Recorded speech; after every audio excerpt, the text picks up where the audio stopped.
Right, folks, what I have here is my completed Dynaco system. Consists of an amp, preamp, and tuner.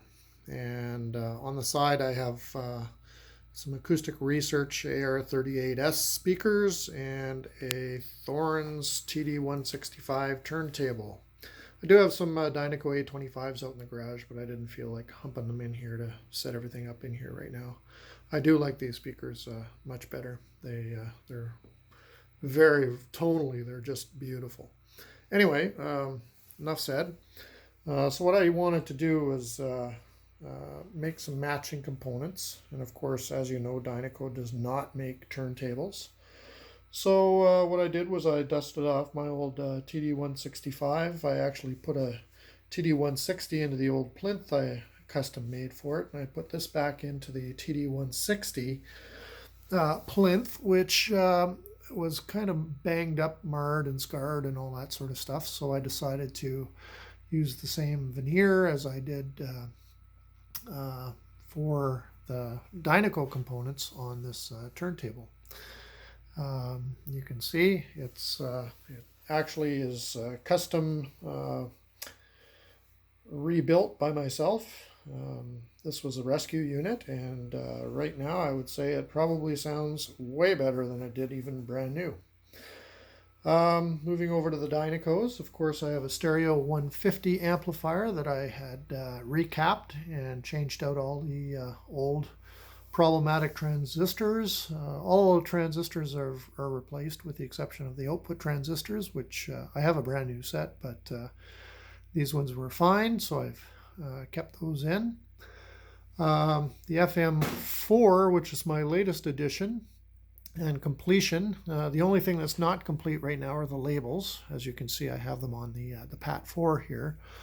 I just have to wait to get back to work, and that's a difficult thing to do these days with COVID and everything. But anyway, I'll be back there next week, and I've got a laser printer, and I'll be printing out on decal paper and finishing off like I did the PAT4. So things that I did, all the bulbs were burnt out on this, so I got the stereo and tuned bulbs, LEDs from a fellow in New York City. I got the display LEDs as a kit from updatemydynaco.com. On the back side, I put in gold RCAs, and I did a complete recap of the both PC25 and PC26 boards on this particular unit. So very, very new, refreshed FM4, which sounds just fabulous. As you can see,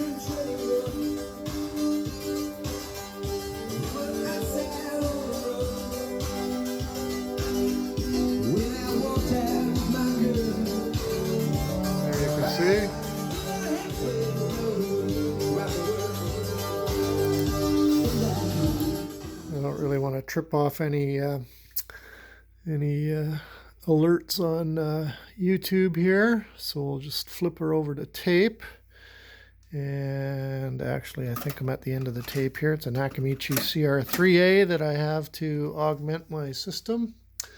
And nice tape deck. The only thing is, of course, it's not a Woody like the rest of the system here. So the PAT4, there you go. Oops, kicking over some boxes back here.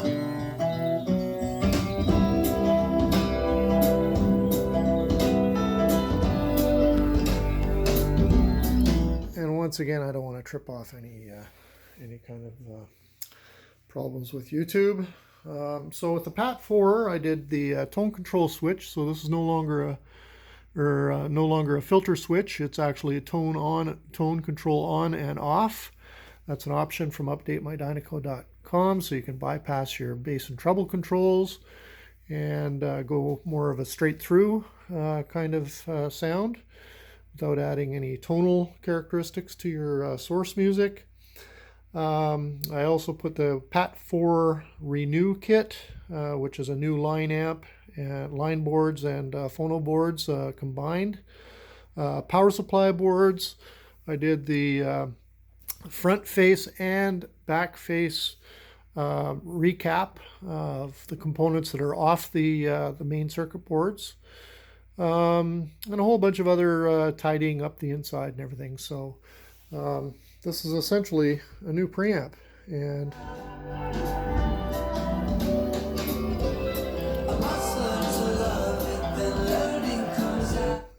again, I don't want to trip anything off there. So yeah, I'm very happy with the way the system turned out. So all I really have to do is label up my FM4 or FM5 tuner, and I'll be right back into the groove with my man cave system here. And of course, that's an adjunct to my main system here, which is my quads and other thorns that I had custom built, and RX 505 Nakamichi and my DCM time windows, which I thoroughly enjoy.